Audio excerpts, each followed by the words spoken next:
किसानों ने एक यकीन तो दिला दिया देश की जनता को कि संसद में पारित किया हुआ कानून वापस लिया जा सकता है यदि वो सत्य की अनुपालना नहीं कर रहा है तो।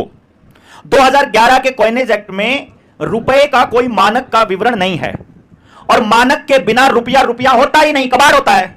देश की जनता को जब तक हम ये नहीं समझा पाएंगे कि जब तक रुपए का कोई स्टैंडर्ड नहीं है तब तक वो रुपया रुपया है ही नहीं, तब तक तो आप इसको लड़ाई ही कैसे लड़ोगे।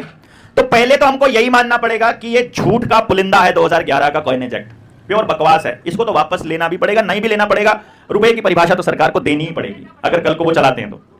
दूसरा, 2011 के कॉइनेज एक्ट को पास करते समय लोकसभा विधानसभा की कार्रवाई पूरी तरह से अमल में नहीं लाई गई, इसकी जानकारी आरटीआई के तहत हमने प्राप्त कर ली है। मतलब उसके अंदर ना तो कोई बहस हुई है, ना ही कोई सवाल जवाब हुआ है, कुछ भी नहीं हुआ है।